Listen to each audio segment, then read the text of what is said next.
तो है YouTube people, मेरा नाम है फैक्टमैन और आपका स्वागत है मेरे यूट्यूब चैनल पर जहां हम ज्ञान फैलते रहते हैं। तो आज की वीडियो का टॉपिक है सम्राट अशोका के 9 अननोन पीपल के बारे में, जो कि मुझे मौसम मेश्राम ने सजेस्ट किया था। तो मौसम भाई, ये वीडियो तुम्हारे नाम है।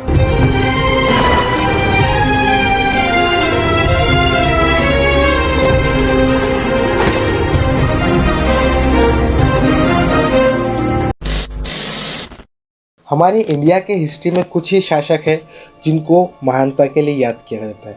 उसमें से एक सम्राट अशोका भी थे। मौर्य वंश के वो तीसरे शासक थे जिन्होंने लगभग 36 सालों तक राज किया। लेकिन कलिंगा युद्ध के बाद वो बहुत क्रूर और तामसिक से एक शांत सम्राट में बदल गए। वो बहुत पीसफुल पर्सन रहने लगे, वो बहुत पीसफुल इंसान बन गए। जो युद्ध हुआ था कलिंगा का, उस युद्ध के कारण 9 अज्ञात लोगों का गठन हुआ था। सम्राट अशोका उन 9 लोगों से बहुत इम्प्रेस थे क्योंकि वो लोग अलग अलग सब्जेक्ट पे बहुत माहिर थे। तो सम्राट अशोका ने उन 9 लोगों को पूरे ब्रह्मांड में घूमकर अपने नॉलेज को और बढ़ाने को कहा। फिर वो 9 लोग जब अपने अपने सब्जेक्ट को माहिर होने के लिए निकल पड़े, फिर जब कुछ सालों बाद वो 9 लोग अपना ज्ञान लेकर इकट्ठा कर कर वापस आए, तो उन लोगों ने अपने ज्ञान को किताब में लिखना चालू करा। उनमें से एक किताब थी प्रोपोगेंडा। ये पहली किताब है प्रोपोगेंडा और साइकोलॉजी के ऊपर। इस ज्ञान से हम किसी भी इंसान का माइंडसेट सुधार भी सकते हैं और बिगाड़ भी सकते थे। उनके दिमाग के साथ खेलकर उनको अपना गुलाम भी बना सकते थे और फिर उनको अपने इशारों में नचा सकते थे। इतना ज्ञान था उस प्रोपोगेंडा की किताब में। जो दूसरी किताब है वो है फिजियोलॉजी।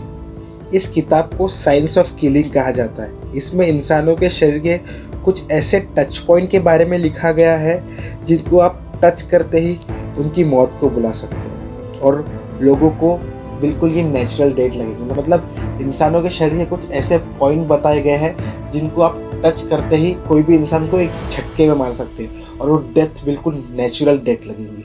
नंबर 3 की किताब है माइक्रोबायोलॉजी एंड बायोटेक्नोलॉजी। ये किताब में छोटे छोटे जीवाणु वायरस के बारे में लिखा गया है। अगर इस किताब के बारे में किसी इंसान को पता चल जाए तो वो इंसान कोई भी वायरस पूरे देश में फैला के वो देश को यूं चुटकियों में ख़त्म कर सकता है। ये किताब इतनी खतरनाक है कि बहुत ही खतरनाक है। नंबर 4 पे आते हैं एल्केमी। एल्केमी का मतलब केमिस्ट्री होता है। इस बुक में मेटलर्जी की हर जानकारी है। मतलब हर मेटलर्जी की जो भी मेटल की चीज़ें उनकी सबकी जानकारी है। कहते हैं कि ये लोगों के पास कुछ ऐसी जानकारी है जैसे कि ये अलग अलग केमिकल को मिला के किसी भी चीज़ को सोने में तब्दील कर देते हैं। मतलब कि समझ जाओ, आपके पास सिल्वर प्ले बटन है, अगर आप उस केमिकल को बना के अपने सिल्वर प्ले बटन में उस केमिकल को डाल दोगे तो silver play button original gold play button में तब्दील हो जाएगा। 5वीं जो किताब है वो है कम्युनिकेशन। ये बुक बेसिकली कम्युनिकेशन पर बेस्ड है, लेकिन ये कम्युनिकेशन कोई ऐसा वैसा कम्युनिकेशन नहीं है जैसे कि हम बस मोबाइल में नंबर डायल किए और लगा लिए फ़ोन। ये वैसा कम्युनिकेशन बिल्कुल नहीं है। इन लोगों को कम्युनिकेशन के लिए मोबाइल या टेलीफोन की ज़रूरत बिल्कुल नहीं पड़ती थी। ये लोग टेलीपैथी के ज़रिए बात करते थे। टेलीपैथी एक ऐसी चीज़ है कि जो सिर्फ दिमाग से होकर दिमाग तक बात करते थे। मतलब वो कभी अगली वीडियो में मैं आपको बता दूंगा, एक दूसरे से बात कर सकते थे टेलीपैथी के ज़रिए। यहाँ तक कि किसी एलियन से भी वो बात कर सकते थे। मतलब अलग अलग यूनिवर्स के लोगों से भी वो बस टेलीपैथी के ज़रिए बात कर सकते थे। कम्युनिकेशन के लिए कोई रेंज नहीं थी, जैसे कि हमारे फ़ोन में बस एक रेंज तक ही हम रह के बात कर सकते हैं। अगर कोई जंगल में घुस गए हम लोग, साला हेलो हेलो हेलो करके बोल के बस हेलो हेलो ही बोल जाते हैं। ये कितने भी दूर से इजीली एक मेक से कांटेक्ट कर सकते थे बिना किसी फ़ोन के। लेकिन एक सेकंड, अगर ये टेक्नोलॉजी निब्बा निब्बी को पता चल गई तो दिन भर लपाते रहेंगे एक दूसरे से, और क्या। नंबर 6 की किताब है ग्रेविटी के बारे में तो हम तो सब बचपन से ही पढ़ते आ रहे, तो मेरे ख्याल से इसको ज़्यादा बताने की ज़रूरत नहीं है। तो नंबर 7 की जो किताब है वो है कॉस्मोगोनिक। इस किताब में यूनिवर्स का हर एक ज्ञान लिखा है। यूनिवर्स कैसे बना है, यूनिवर्स कैसे ख़त्म हुआ, यूनिवर्स कहाँ से शुरू हुआ, यूनिवर्स कहाँ जाके ख़त्म होता है। यहाँ तक कि इसमें स्पेस टाइम और टाइम टेबल के बारे में भी लिखा गया है।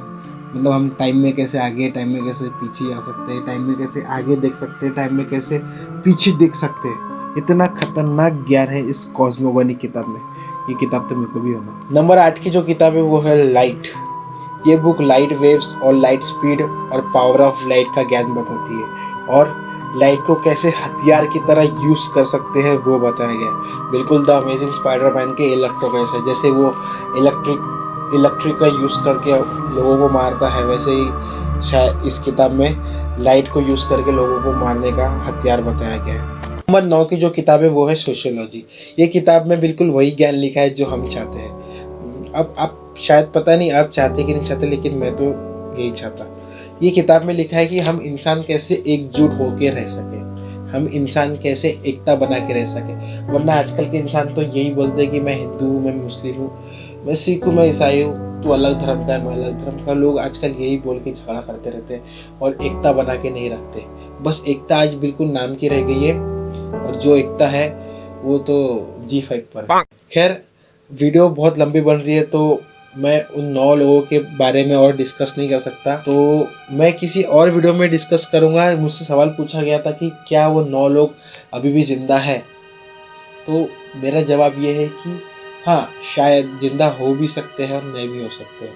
क्योंकि कुछ लोगों का ये मानना है कि उन लोगों ने कुछ ऐसे केमिकल को अपने अंदर इंजेक्ट कर लिया था कि वो लोग अमर हो गए थे, मतलब अमर हो गए। वो लोग आज भी उस केमिकल के कारण ज़िंदा है। ऐसा हो भी सकता है, ऐसा नहीं भी हो सकता। ये बात एक मिस्ट्री है जो कि अभी तक कोई बात खुली नहीं है। अभी तक के इसका कोई राज, अभी तक के इसका कोई पर्दा खुला नहीं है। अगर इसके बारे में कुछ और नया पता चले तो मैं आपको ज़रूर बताऊंगा। तो इसके लिए पहले मेरे चैनल को सब्सक्राइब कर लो ताकि जब भी मैं उन लोग के बारे में बताऊँ तो आपको पता चल जाए। तो आज की वीडियो यही ख़त्म करते हैं, मिलते हैं अगली वीडियो में। सी यू सून।